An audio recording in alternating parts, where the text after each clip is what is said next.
Hello, hello, ladies and gentlemen. I am super excited for today's podcast. I get to sit down with Seamus Nally of OTL Ventures. We discuss building great software, how to manage a remote team, and the three core roles needed to build a great software tool or software startup. As product manager turned CEO and founder, Seamus designs and builds software to solve problems for people. At his company, OTL Ventures, Seamus works with his team of product managers, designers, and developers to build digital products that move the needle for startups and their founders. So, without further ado, please enjoy this conversation between myself and Seamus Nally. This is Tyler, and you are listening to the Analytive podcast.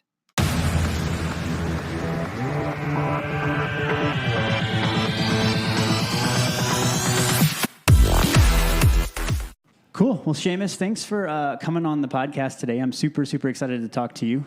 We've worked together or around each other on several different projects at this point, but I've never actually even personally been able to sit down and have a conversation about your background. I know a little bit about it just from knowing where you came from. But now, so start with what your role is right now. What are you up to? Yeah, absolutely. Well, thanks for having me on, Tyler. So currently I am the CEO and one of the founders of a company called OTL Ventures. We build mobile and web applications for a number of startups, usually between this kind of seed round to Series B, to kind of make that a little bit maybe more universal. We're talking about companies that have just getting in their first revenue to companies doing, over millions a year in revenue. And so we try to partner with them and build applications that help them run their business and that they turn around and sell to their customers. Right. And you're not necessarily building, internal applications. You are truly building the product that these startups are using. Correct. Yeah, that's a little bit of a difference between us and a lot of other companies where we're only working with tech companies whose business is to sell software or sell a software service primarily, and we're coming in to help build those services. Gotcha. Cool. So how did you get into software then? What was your journey from, maybe around college or kind of at the start of your career to getting now the CEO of a software development company? Yeah, so it was unexpected.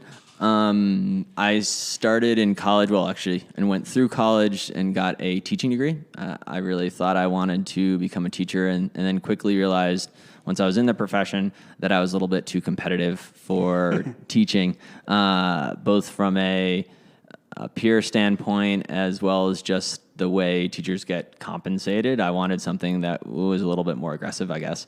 And so I had an opportunity to move out to Oregon. I'm from New York originally. And New York City or New York State? Upstate New York. Upstate, yeah. Okay, gotcha. Much different than the city, yeah.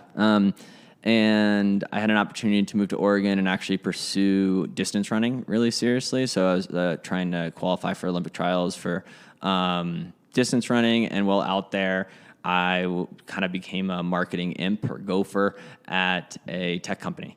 And there I latched onto the builders. I found that really attractive. I'd spent a lot of time working construction kind of growing up, and I saw people building things that didn't involve being outside in the rain or the snow, and moved my desk kind of over to them and just started absorbing as much as I could until I figured they'd either tell me to go away or they would start paying me to do the work, and I got pretty fortunate there. So good. So did you have any kind of background in computer science and programming and development? No, not at all. In fact, the first cell phone, this dates me a little bit, but the first cell phone I ever had was purchased for me by my college roommate who was sick of me giving out his phone number.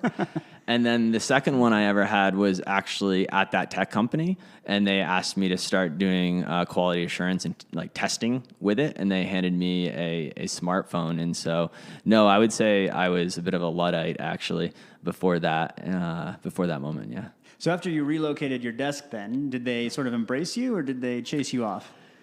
It took a while. It took a while before the organization as a whole was kind of happy with me. I was limited to 20 hours a week and just started putting like 40, 50 hours on my time card because I needed the money.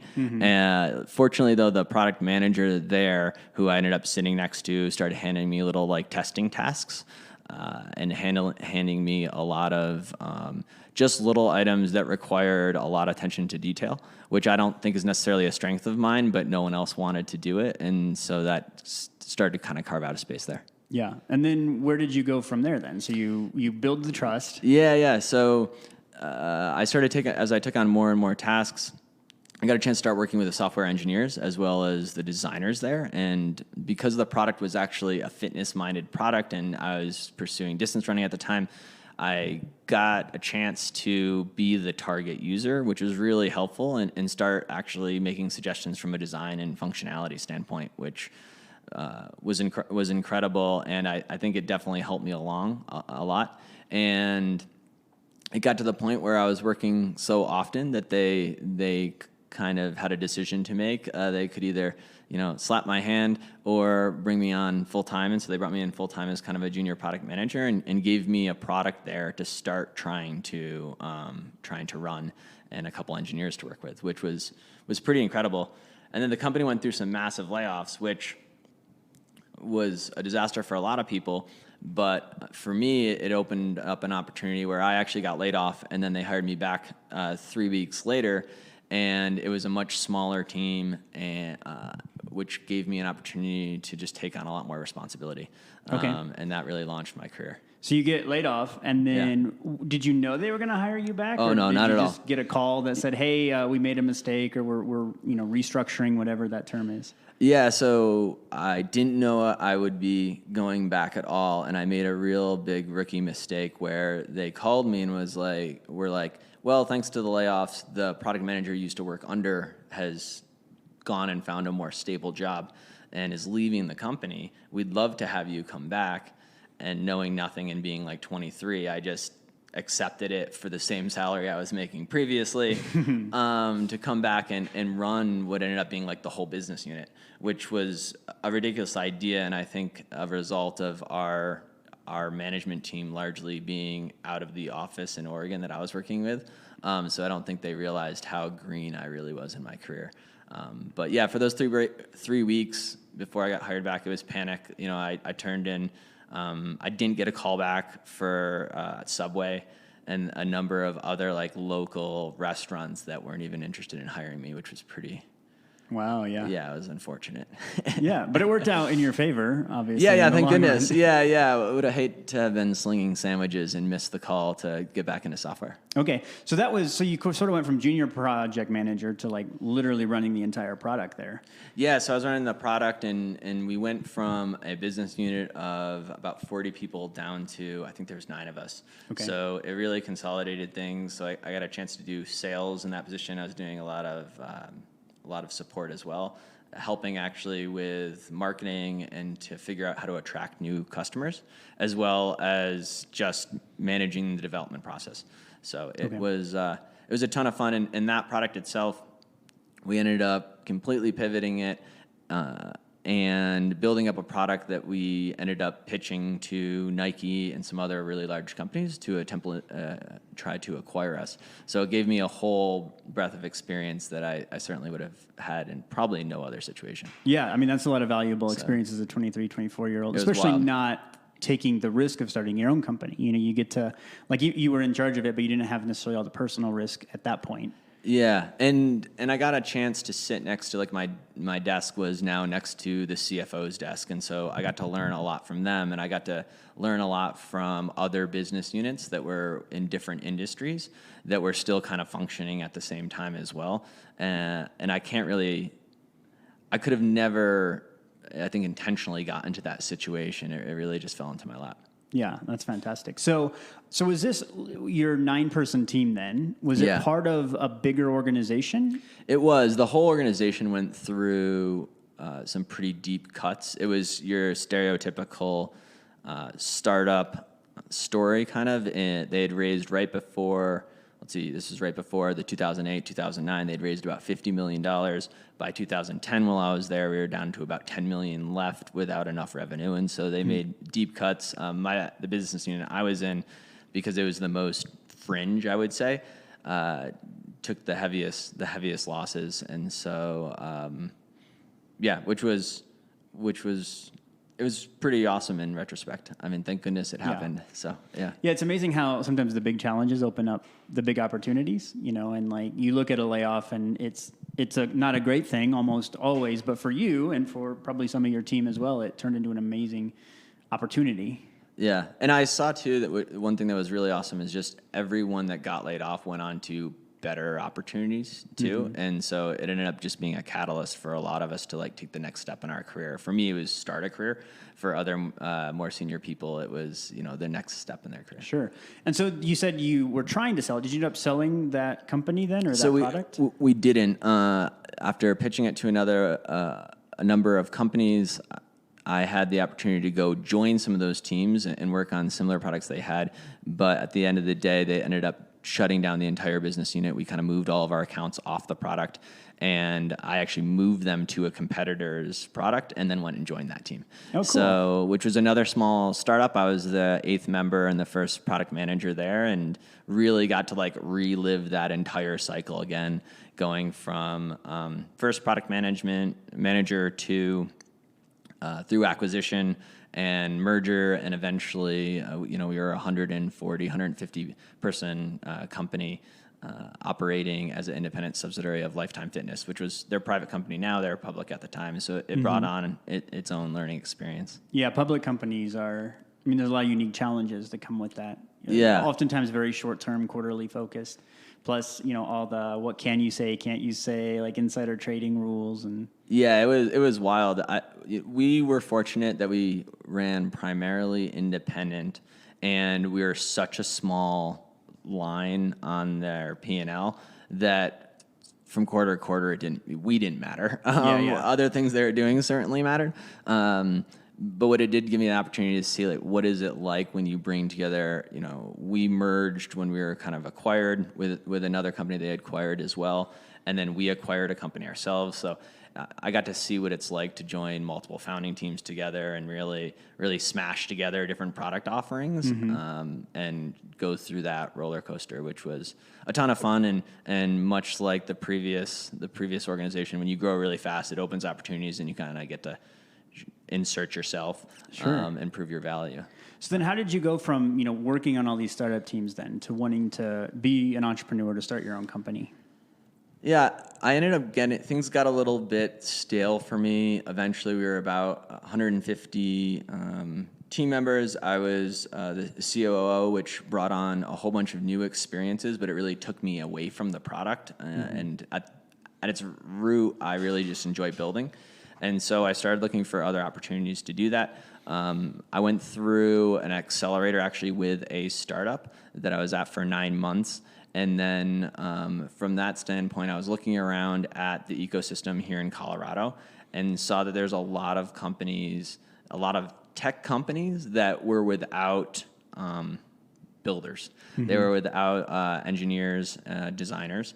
And in talking to more and more of them, I realized that I had a Rolodex of fantastic people I could call on to kind of join me, and we could go build products for those digital products for those companies. Yeah. And so, it was more fulfilling that need than it was actually wanting to run my own business.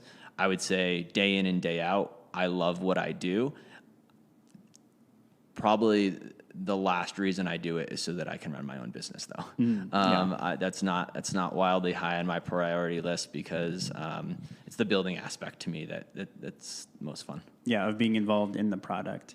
Yeah, for sure. So then, talk about what you highlighted, kind of a thing where companies, at least here in Colorado, often don't have a CTO, don't have a set of engineers. It kind of starts with an idea and it's either outsourced. Talk about the opportunity that you saw with that, maybe pros and cons, just that world of, yes, I need to build software, but I'm not going to hire 7 engineers to do it. Yeah. So what I started recognizing is that the best startups that were accelerating really quickly and taking off were being started by individuals that were kind of industry veterans already, and so they already really understood the different problems in an industry, and they had new unique solutions that they wanted to bring to that.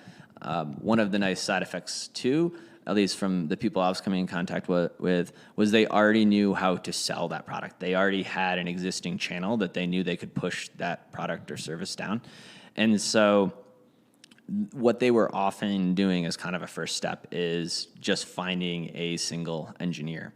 And they were missing out on what I consider like a product team's offering, which would be both design, product strategy, and product management, as well as engineering. And they just didn't have the budget to hire all those people. I mean, you're talking about like 6 people to get a good, well-rounded product built.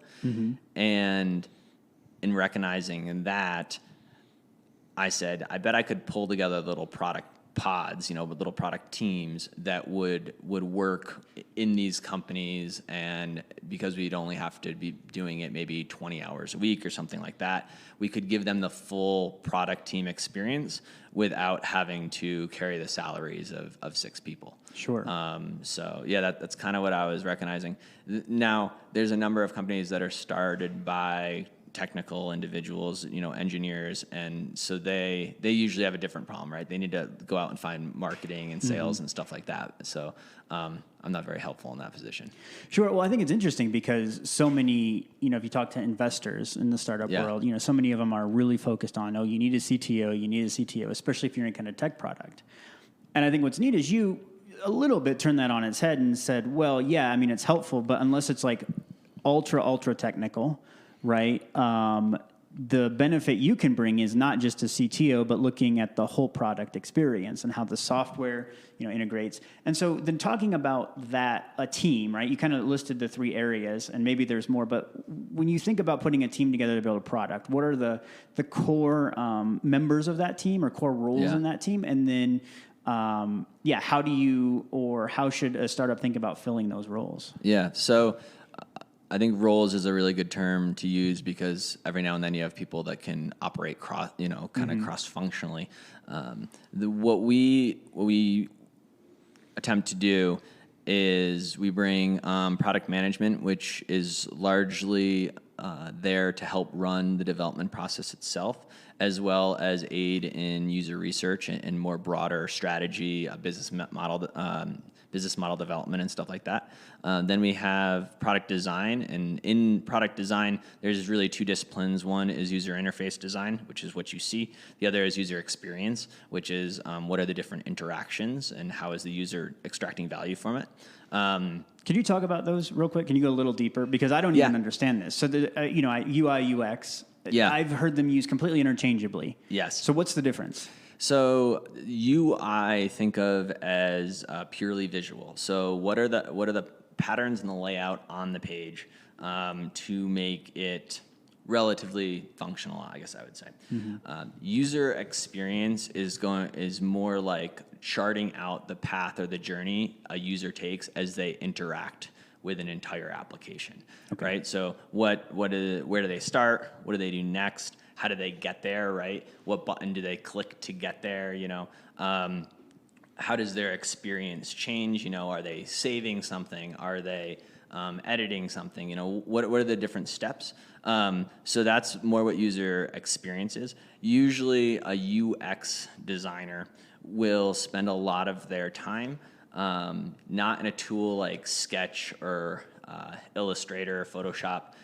They'll spend a lot of their time doing user interviews and looking at even like survey results or user analytics to understand what are people actually doing with the product today and how can we shift the product. Okay. So UI is more like what color is the button? Where does it go on the screen? Styling, even like branding will come into that. Not all UI will do a lot of branding, but that would be in their wheelhouse more likely. And then UX then you said would be more along the lines of navigation, how they use the app, how they interact with it in a meaningful way. Exactly. Which screens they're going to most often and making those readily available. Yeah, and think user journey, right? Like just how do they take all those steps?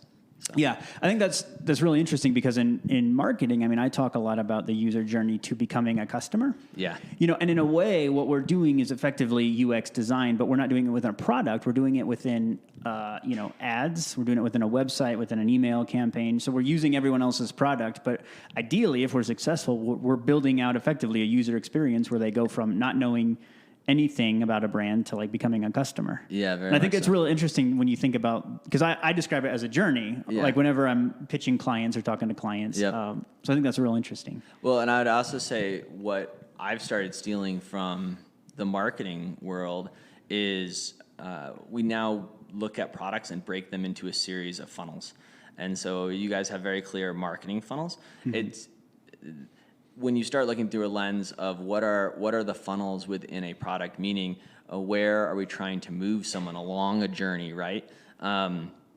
You can often measure them almost the same way you would marketing campaigns and stuff like that, mm-hmm. where you're trying to get someone to take just those specific steps, because at the end of it, it's a little different, because at the end of it, it's not necessarily like a purchase or an upgrade or something like that. It's a desired value, right? Yeah. You know there's some value that you built your product. There's some problem to solve, right? But only if they take those steps. Even right. Once they've signed up and they've committed with a credit card or whatever it mm-hmm. might be, only if they take that steps is there any guarantee they'll actually solve the problem, right? Right. So there's like almost like a stickiness factor. Exactly. Yeah. And we measure funnel drop off, conversion of each step, very much in the same way marketing will.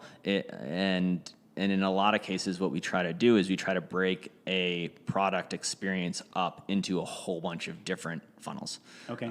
Which is, that's been changing a lot. It's been pioneered a lot by large consumer companies. Facebook, the concept of just adding a friend, right? That's mm-hmm. that's a funnel in there that people sure. that they're constantly working on and optimizing. And right, they make the recommendation, put the ad button there. Exactly. Yeah. So it's a mini product marketing campaign, I guess, within the product almost. So cool. Okay, so you got product management, which is, and so maybe let me back up because I have so many questions about all this stuff. So yeah. When you think about someone, let's assume a startup. Yep. You have the CEO, the business owner, the person who is out there, with the idea. They kind of started the company.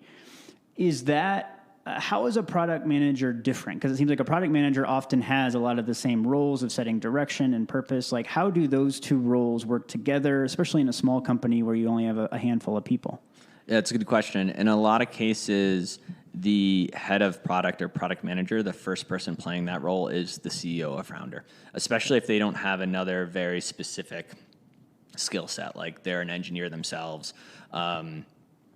And so there's usually a lot of overlap there. Where there is a difference is usually in managing the actual development process and understanding from a technical standpoint which trade-offs are being made on a regular basis. So as you build out a product, you're constantly making these trade-offs, some of which you can see, which is like different features. You're prioritizing one feature over another. Others are things you can't necessarily see, like you're going to take a shortcut in building the product so you can get it out to market quickly, right? So a product manager should typically be a little bit more attuned with that process and making sure what you've set out to build is actually going through the development process and is what you're left with. That being said, the Venn diagram of like CEO and product manager is there's a lot of overlap, and there has to be a lot of overlap. Mm-hmm. And the first thing I try to do when I'm working with a CEO is usually understand what was the vision that for the problem they wanted to solve. How far along are they in that vision in terms of how well do they think they're solving it today, and then what are a couple of the next steps they see as absolutely necessary for solving that problem, and then from there I can then you can go to customers and things like that and figure out what it is that you should be building. Okay, cool. So product management, UI, UX. Yes, sir. And then the last one, which I think is what people think about most when you're building an app, is the actual engineering, the coding, the software development. Yeah. And so we always try to wrap at least 2 engineers around every project, so they have someone else to bounce ideas off of and do things like code reviews with. But at the end of the day, they are the kind of the true builders, and everything, at least in the way I look at it, everything you do up to that point is to provide them the most concise and detailed instructions as to what you want built. And so we will design out an entire aspect of an application, whether that is a couple pages or whether it's kind of a user journey, multiple steps in a row, right down to where all the buttons should be, their sizing and everything. And then we hand that over to our engineers, and they break that up and they turn it into a software product. So they actually do the coding and then release it out to the world. Okay. So. Yeah, because that's I think the most what people think about most, but there's Absolutely. A lot that goes into it beforehand and even during the process, from UI UX and then product management, and then it's also from moving deeper into the more engineering stuff. As someone who works at a marketing agency, right? We've built some custom plugins and very, very lightweight software. And I think about anybody who has done, software development has some sort of horror story about they got overcharged or went with somebody in, India, who did a bad job, or they went with somebody locally who did a bad job. It doesn't really matter. How do you avoid sort of those, I guess, nightmare situations for founders? I mean, what do you look for when you're maybe starting to work with a company so that you can really provide the best experience, given that software is expensive to develop? Yeah, software is very expensive, and most of a budget of a project is going to go into engineering. And so we just try to peel away all the uncertainty we can. And that's why design and that product strategy upfront is so important for us, because what that process is doing is it's removing uncertainty on two sides. One, it's removing uncertainty between us and the client, right? Because we can communicate visually to them and we can show them, hey, this is what we're talking about. We're all on the same page here. This is what it's going to look like and feel like. So it removes uncertainty there in that relationship. But then it also removes a lot of uncertainty for the engineers, right? Because then we can turn around and we can hand off those designs and say, this is what it has to look like and feel like.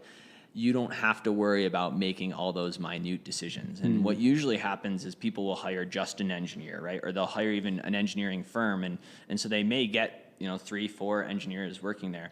But what someone's picturing, like even right now, if I say, picture a school bus. Sure. Right? I'm picturing this school bus parked down the road from me that it's completely tie-dyed and broken down, right? You might actually just be picturing a yellow bus. A yellow school bus, right? So there's even things that feel universally known, like a sign-up form, a shopping cart, right? Whatever it might be, there's just so many different ways to kind of accomplish that same task that we're removing uncertainty by just putting it into design, making it visual. And so that's the number one thing we look at. And most people that have horror stories from an engineering standpoint, it starts with not enough specificity about what needs to be built and how to build it, right? And then you can get into an issue where you're just not working with high quality engineers, just like any role, right? Some people are great at it. Some you people have a terrible carpenter or whatever. Yeah. It's not in any way specific to engineering. The one thing I would say is if you have a terrible carpenter that does a lousy job on your deck, well, you can walk on the deck and pretty quickly notice you fall to your that death it's crap, right? Yeah, sure. Where as an engineer, it's intimidating to a lot of people that just have no idea how that works. And so those things can really be hidden like behind the scenes. And not stress tested for maybe months, right? And so with our engineering team, everyone is salaried, and we've worked with them on project to project, so we really understand that there's really good quality there and things are foundational. Sure. So then for somebody who is thinking about a startup, maybe they've raised a little money or they're self-funding it. Or they want to move in this direction, and they want to start down the software development process. I mean, the easy answer is to hire you, but if they either can't afford you or aren't local or you don't have time, right? How do you, if you're a non-technical person, how do you avoid, as much as possible, I don't want to say taken advantage of, because it's not always intentional, but how do you avoid those mess ups? Like, how do you, as a product owner or a CEO of a new company or a startup, what do you look for to try and make sure that to your point, the stress test is happening not 6 months down the road where you spend $100,000, but like, every week or every kind of step along the journey. Yeah. So the first thing I tell anyone that I meet with that is thinking about building a software product is don't. I tell them, look for something off the shelf, right? The best thing you can do is cobble together a solution. It's not going to be as elegant and beautiful, but get into Google Sheets, get into WordPress, whatever it is you have to do to start building it out, because you're going to be in an infinitely stronger position to hand a product over to someone and say, hey, I built this using a combination of Google Forms, right, and WordPress, and it sucks. Mm-hmm. But here are 10 customers that are getting value out of it, right? And then the team you hand it to, whether it's, if you hand that to me at OTL, what I'm going to look at is what customers are like what about this is making customers like fist pump and be pumped? And then what about it are making customers like give middle fingers and just be pissed, right? Right. And that gives you a starting point. And so that's the first thing I tell companies. In fact, we just started working with a company who I told that over a year and a half ago. They came to me, they wanted us to build something, and I said, listen, you have to figure out a way to cobble a solution together first to de-risk the rest of the business, right? And make sure you can actually do this. And so they did that and came back a year later, and they were then able to hand it over, and I was able to go through and say, okay, there's enough value and information here to build a software product out of. That being said, let's say you've done that, right, and you found something off the shelf. I would say in looking for a team to build out the software itself, I would look for a team that includes design as part of it, and make sure that's there. If you can't find a team or you can't afford a team that has design as part of it, I would find a designer to freelance and to design out what it is you're looking to have built. Make sure that individual isn't just a graphic designer. Make sure it's someone who's designed software products before, because what will happen is you'll get something really beautiful, a lot of sex appeal that cannot be coded, and that just does no one any good. And so I would start from a design standpoint and make sure that you can articulate your ideas enough that a designer can get them on paper. And that process alone is going to help you to figure out all the things you don't know. And so I would do that first, and then from that standpoint, you now have something that you can show to an engineer and use for the purpose of the engineer giving you an estimate as to how much it might cost, how long it may take, what aspects of it are going to be really complex, and therefore you may want to consider trade-offs, right? And that happens really often. Someone will design as part of the experience little items that can add weeks of development that, if you take a step back, don't even need to be there. Sure. So I would start from a design standpoint, and then use that asset that you get from a designer to talk to developers. And we set up our model, especially for small companies, and we iterated on this. We didn't start with this model, but we actually just charge a monthly flat rate as opposed to per project.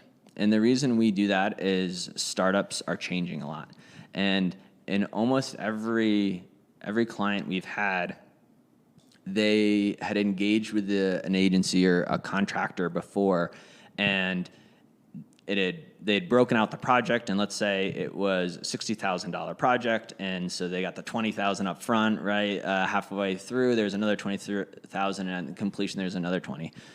Well, I've talked to founders who did that. They're spending life savings or whatever on that, and they got they spent the first 20 and the next 20 and realized that XYZ with their business plan was wrong, right? Their model wasn't going to work out.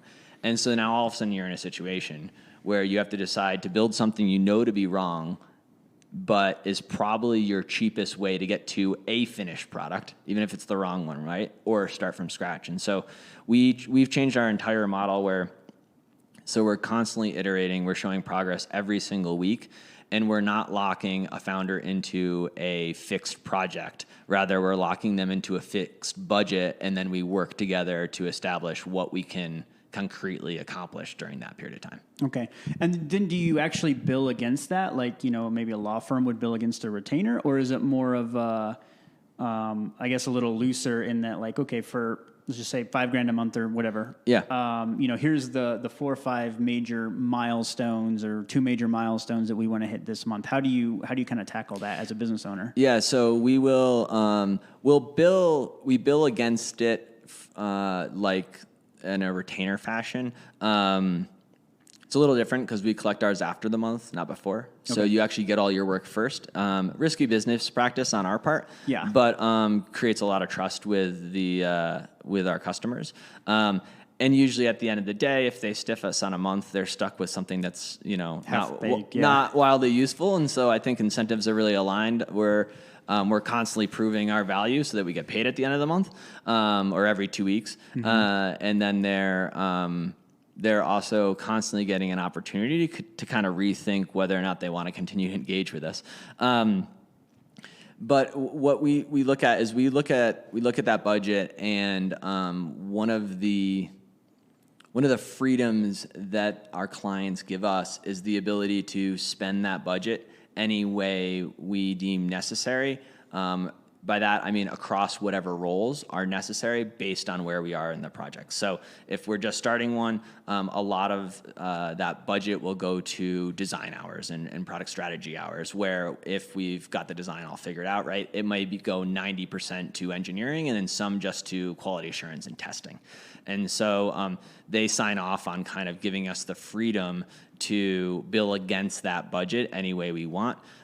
And at the end of every month, what I provide to our clients is typically a breakdown of the different roles that worked on the project and then the range of hours at which they did it. So they have some idea of how that budget is turning into man hours. Gotcha. Okay, cool.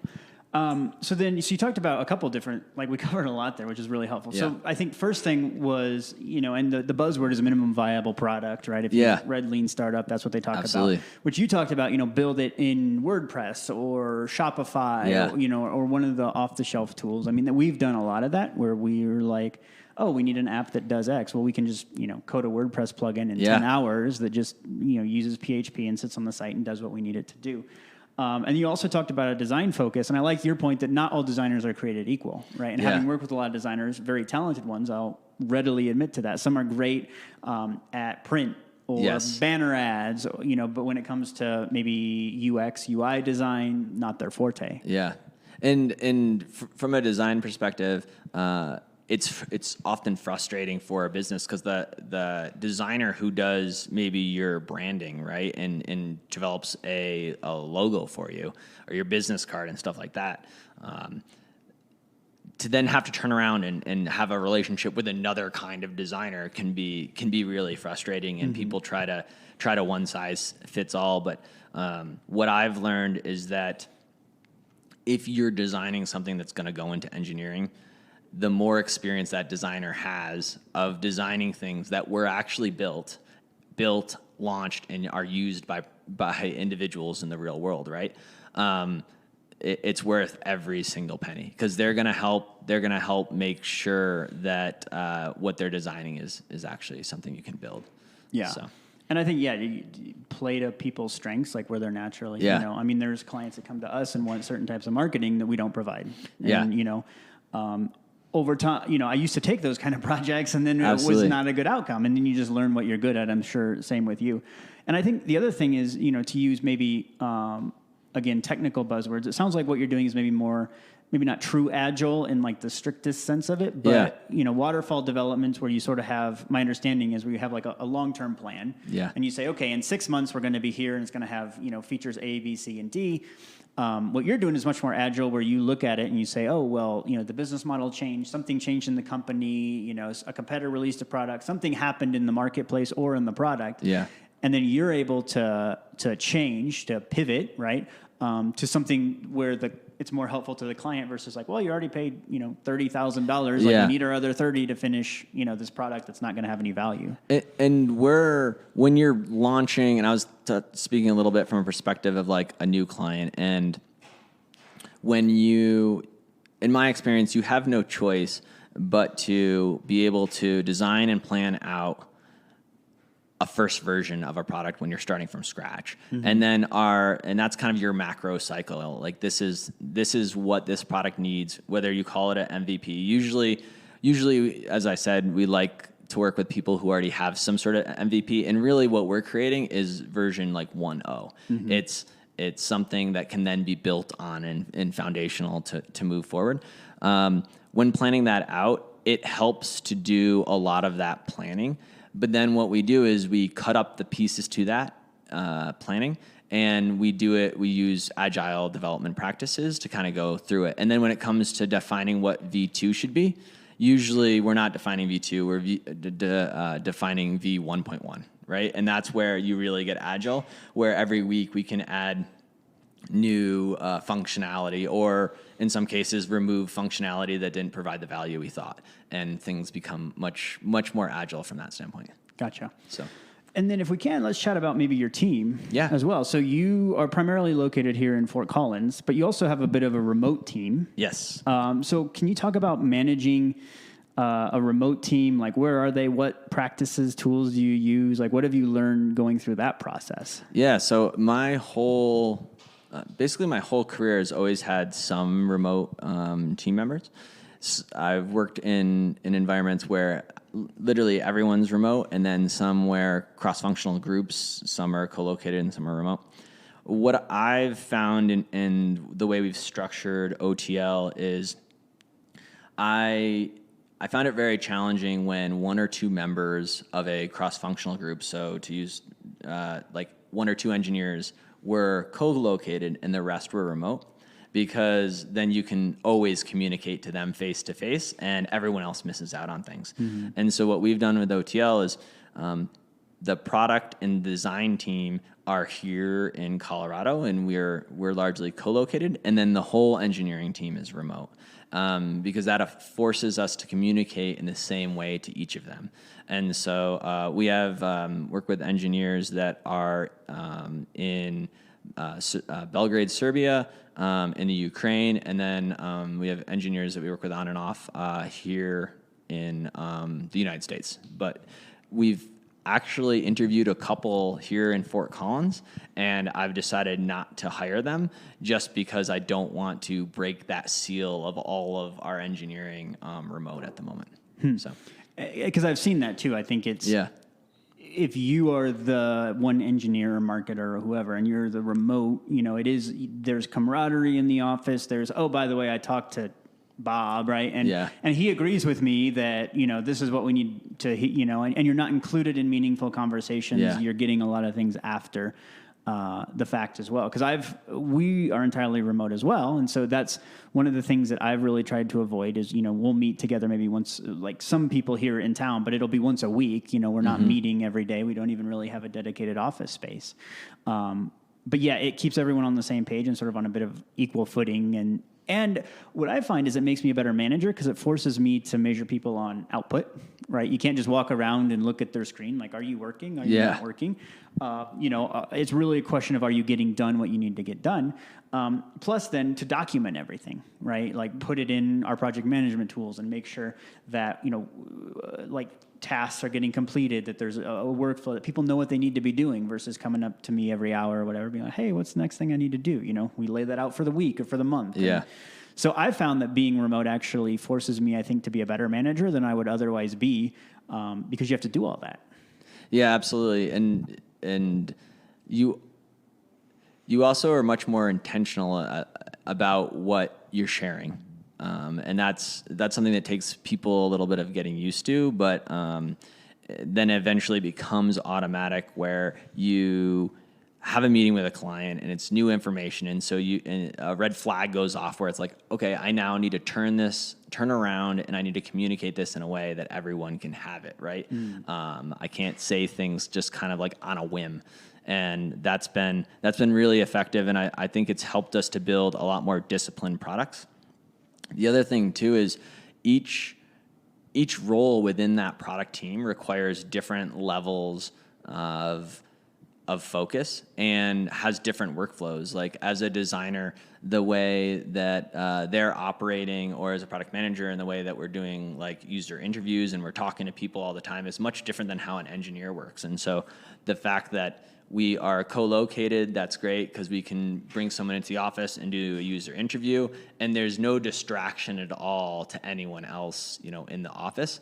And then we can take those user interviews and we can distill them into something valuable for engineering, and really conserve the amount of brain power that the engineers have to put into that to get the same amount of value. For sure, yeah.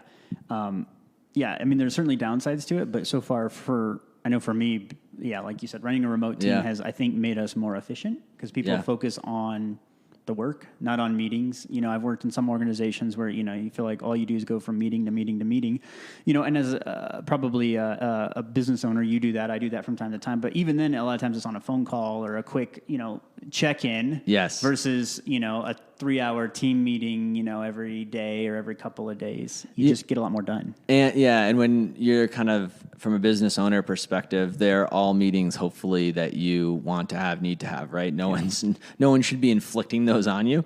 And the one reason a lot of people used to go remote, which I would say has changed a lot, is there used to be this idea that there was some like cost of labor arbitrage to be had by going remote. And I would say, at least from a software engineer perspective, that's largely disappeared. Now, you don't have to pay someone the same you would if they're in San Francisco. There's still some discount, but at this point, everyone knows what the going rate of every position is for the most part. And so I would say a lot of companies, certainly OTL, now are utilizing remote just because of the efficiency it creates, and so that we can have great employees, not because of any sort of like true cost savings. I mean, you get to save on office space. Sure. But you're not doing it just because it's, a third of the price or whatever. Yeah. There might be a little bit in there still, but that's not your main focus. Yeah. I think you get what you pay for. And it's disappearing. It's really, when I first started working with some of my team members, we were in-house at another company. It was 8 to 10 years ago. And at that time, it definitely was a huge cost savings, and that's what they were going for. But, as soon as you can Google what people are making, it makes the negotiation a little bit more challenging. So. Sure. So as somebody who's, close to the ground on all this software stuff, I mean, you're working with a lot of different startups right now. Where do you see sort of the startup ecosystem heading? Because we had the iPhone that came out, in 07, so 12 years, and everyone's building apps, and then, everyone wanted to be the next Facebook or the next Instagram. Just talk about, maybe, if you would, your view into the startup ecosystem right now. There's a lot of money floating around. Yeah. But are there a lot of great products coming out? Like, are they more niche? Are they broad? Like, where do you see sort of software development and specifically software-based startups heading in the next 5 to 10 years? Yeah, I mean, that's a loaded question, or it's a hard one. But what I will say is that a lot of the easy problems have been solved. And so anyone that's looking at a problem that they believe has not been solved, and it seems very simple to them, probably hasn't Googled enough for the solution, because there's just thousands and thousands of software startups out there. It's been a gold rush now for a decade almost, and so I think where the real opportunity lies is either in very, very niche products where your target market's going to be a lot smaller than it used to be, but there's still a lot of frontier that has not yet been changed via software.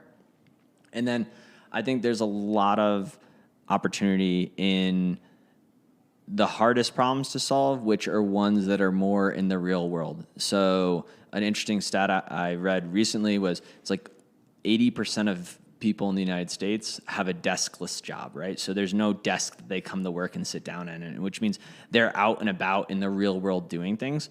And every single one of them are going to be impacted by software, right? To go back to it, I was talking about working in construction when I was younger.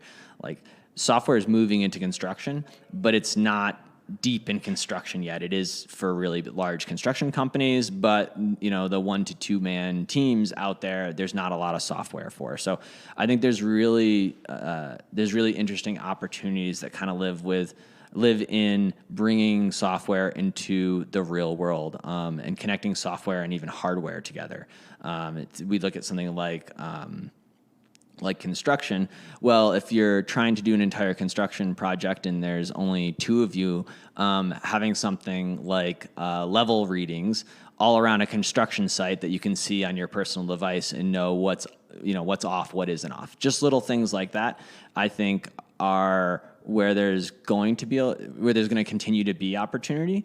The problem with those is, I think they're slightly more capital intensive, and so it's going to be harder and harder for someone to just have an idea, turn around and build it, and get into the market. Yeah, and the payoff potentially is a lot lower. I mean, it could still Absolutely be massive in the hundreds of millions, but I think people look at the Instagram, and it's like, well, you just make an app that shares photos and you sell it for $1 billion. There will be a few of those.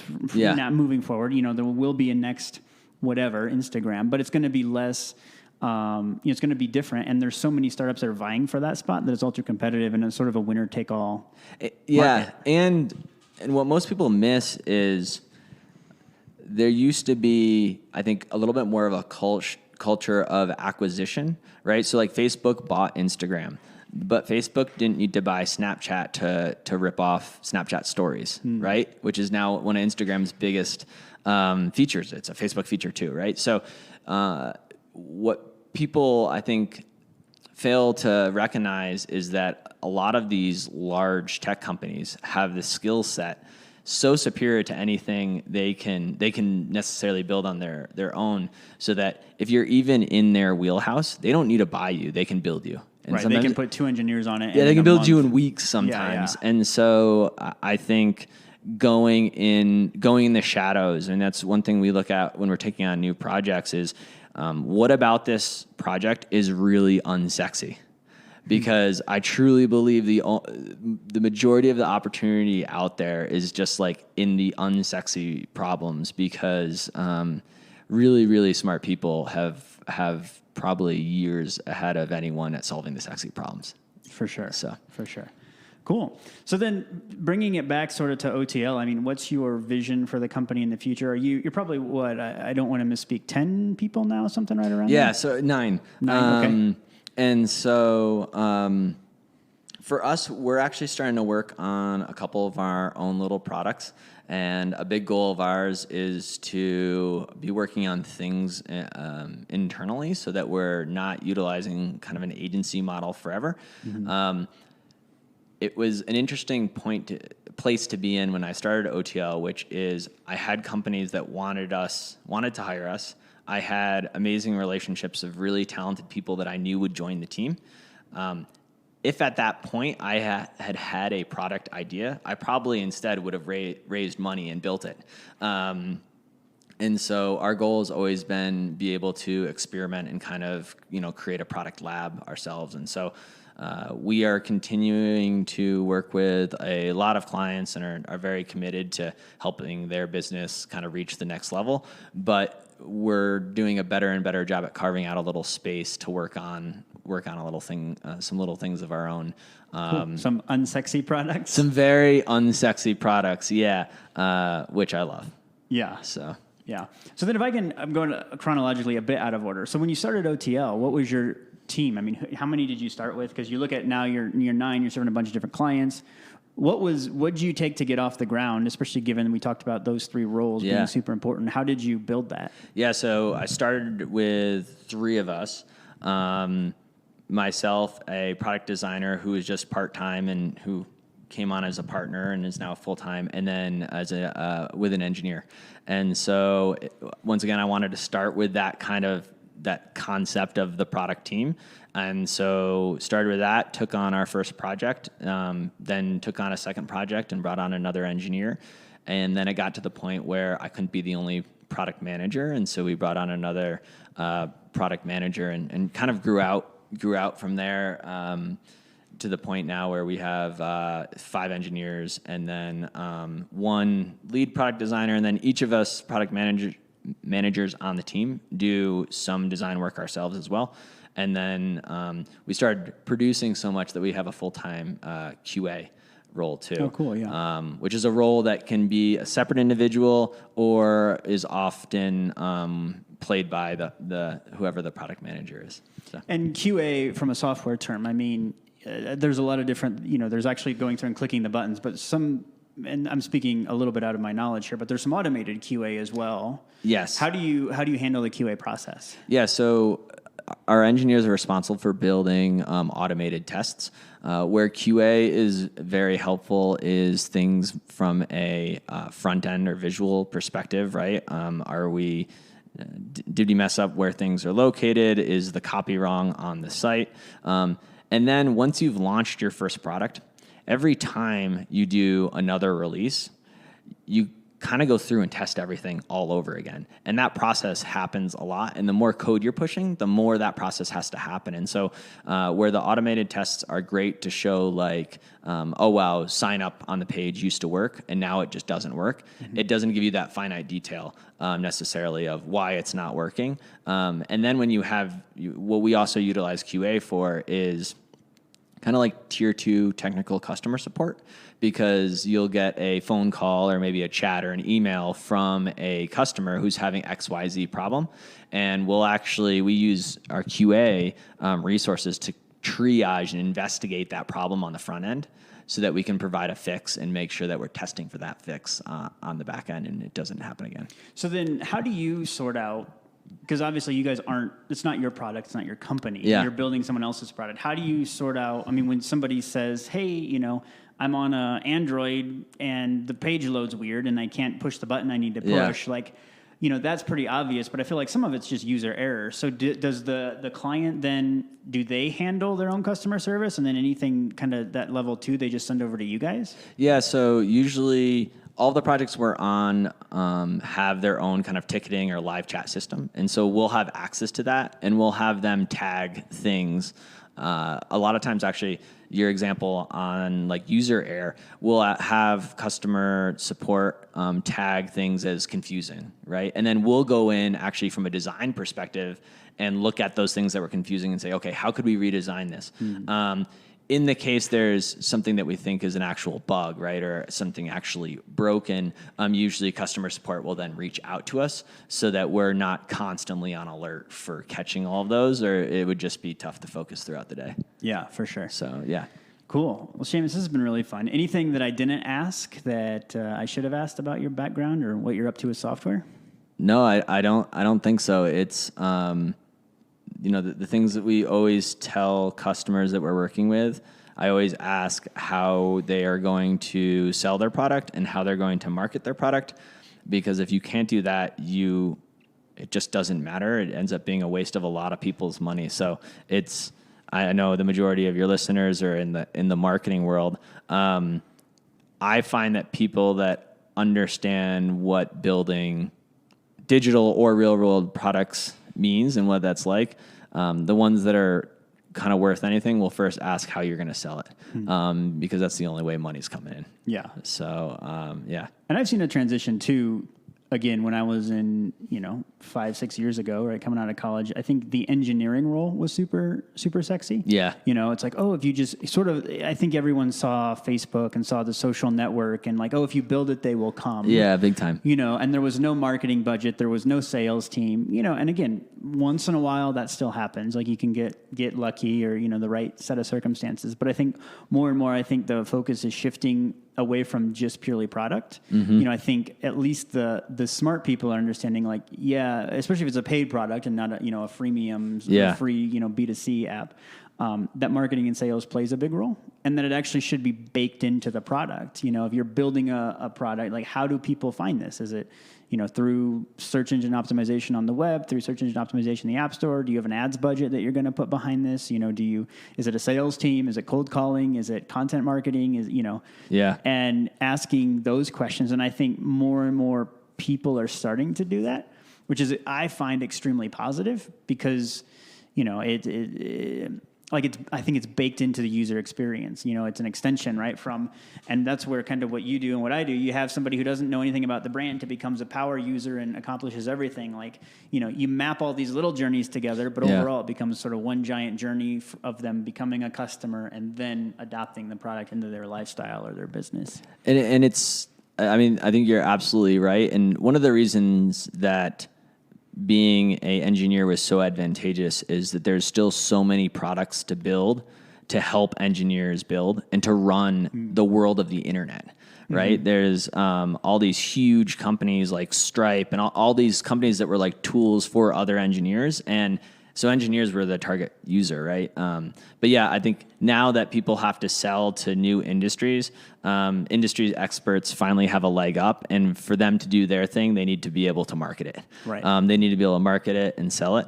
And yeah, it shifted a lot. You have the term growth hacking, which opens a whole another conversation, but which is, in a lot of ways, it's people trying to explain this combination between product management and marketing, where you're actually building things into a product which are there solely to increase the spread, right? The spread of the product, right? And you actually have people looking at things like, viral coefficient and things like that are built into a product to do marketing, which is, that's only going to continue.